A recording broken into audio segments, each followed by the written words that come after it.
Bismillahirrahmanirrahim. Assalamualaikum warahmatullahi wabarakatuh. Alhamdulillahirabbil alamin. Wassalatu wassalamu ala asrofil anbiya'i wal mursalin wa ala alihi wa ashabihi ajma'in. Allahumma shalli ala sayyidina Muhammadin wa ala ali sayyidina Muhammad. Rabbi shrah li sadri wa yassir li amri wahlul 'uqdatam min lisani yafqahu qawli. Amma ba'd. Baiklah, perkenalkan, saya Muhammad Hifzil, NPM 222410150. Di sini saya akan menyampaikan sebuah materi dalam psikologi pendidikan yang berkaitan tentang lingkungan pembelajaran. Lingkungan pembelajaran merupakan suatu hal yang tak dapat kita pisahkan dari sebuah proses pembelajaran, karena lingkungan pembelajaran merupakan suatu ranah yang sangat berfungsi, yang sangat berdampak pada sosok peserta didik. Peserta didik yang mendapatkan pengelolaan lingkungan pembelajaran yang baik, maka dapat dipastikan 50%-nya mereka pasti mendapatkan pembelajaran yang baik pula. Karena apa? Karena lingkungan pembelajaran merupakan satu ranah yang sangat penting di dalam suatu proses pembelajaran. Kemudian ada pendapat ahli yang menyebutkan bahwasannya tujuan menciptakan lingkungan pembelajaran itu sangat banyak manfaatnya bagi peserta didik khususnya. Di antaranya dapat mewujudkan situasi kondisi kelas dengan baik, karena lingkungan pembelajaran memungkinkan peserta didik untuk bisa mereka mengembangkan semaksimal mungkin potensi-potensi yang ada dalam dirinya, sehingga dapat terrealisasi dan tersampaikan dengan baik dan secara sempurna. Kemudian fungsi tujuan yang kedua,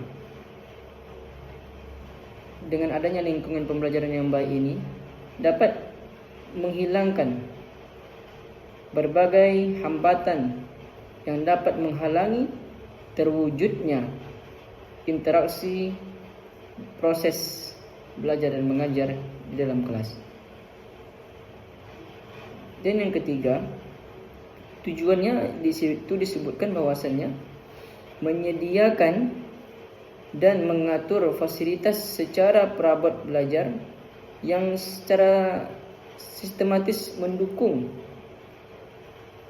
dan memungkinkan peserta didik belajar sesuai dengan lingkungan sosial, sesuai dengan lingkungan emosional dan intelektual peserta didik, khususnya di dalam kelas. Dan yang keempat, tujuannya menurut Sardiman itu membina dan membimbing sesuai dengan latar belakang sosial, ekonomi, budaya, dan serta sifat-sifat yang ada pada individunya. Kemudian yang terakhir, yang kelima, tujuannya daripada mengelola lingkungan pembelajaran ini yaitu menurut Sardiman pada hakikatnya terkandung di dalam tujuan pendidikan itu sendiri. Jadi seseorang guru, seorang fasilitator, ketika mereka mampu mengolah lingkungan pembelajaran itu dengan baik, menata kelas dengan baik, menata seluruh fasilitas-fasilitas kelas dengan baik dan digunakan dengan sempurna, maka secara tidak langsung mereka sudah mencapai salah satu tahap daripada terciptanya proses tujuan yang telah diinginkan di dalam proses pendidikan. Adapun tujuan pengelolaan kelas ini adalah untuk penyediaan fasilitas yang telah disediakan itu, memungkinkan peserta didik dapat bekerja dengan sempurna. Menurut Rohani Ahmad, pada tahun 2004 terdapat beberapa faktor penghambat pengelolaan kelas. Antara lainnya yaitu yang pertama ada faktor guru. Memang betul bahwasanya ketika di dalam kelas itu guru tidak mencontohkan sifat-sifat belajar yang baik, maka itu akan mudah dicontoh oleh peserta didik. Apalagi anak-anak peserta didik yang usianya masih di dalam ranah usia golden age. Kemudian yang kedua, faktor peserta didik itu sendiri. Artinya apa? Ketika peserta didik itu tidak belajar di awal di dalam lingkungan pendidikan khususnya keluarga, maka itu akan sulit nanti ketika mereka masuk ke dalam lingkungannya yang bersifat formal atau sekolah. Guru hanya sebagai fasilitator. Guru hanya membina, membimbing, dan mengajari. Adapun selain itu, maka itu menjadi tugas dan tanggung jawab orang tua selaku motivator, selaku motivasi dan pendorong agar anak itu mampu belajar dengan efektif sesuai waktu yang telah ditentukan. Kemudian ada pun faktor yang ketiga, yaitu faktor keluarga itu sendiri.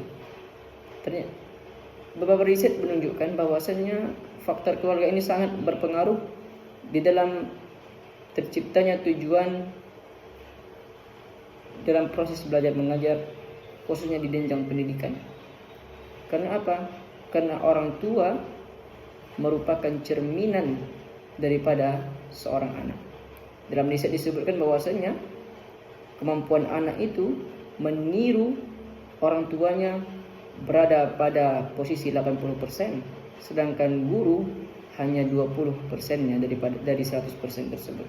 Begitu besar ternyata pengaruh orang tua terhadap lingkungan pembelajaran siswa. Dan yang terakhir adalah faktor fasilitas.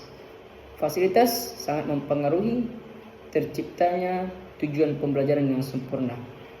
Maka suatu instansi apabila ingin menunjukkan bahwasannya peserta didik itu mampu, bisa berkolaborasi, bisa bersaing di dunia luar, maka yang pertama harus yang ia lengkapi yaitu fasilitas. Cukupi fasilitasnya, cukupi seluruh cakupan-cakupan yang bersangkutan dengan proses media pembelajaran itu seperti Infocus. Semua fasilitas-fasilitas yang lengkap agar apa? Agar terciptanya proses pembelajaran yang aman dan nyaman. Mungkin itu dari saya. Semoga dapat kita ambil pelajaran dan bisa kita terapkan dalam kehidupan kita sehari-hari. Terima kasih atas segala perhatian. Mohon maaf atas segala kesalahan. Akhirul kalam. Syukran ala ihtimamikum. Wabillahi taufiq wal hidayah. Assalamualaikum warahmatullahi wabarakatuh.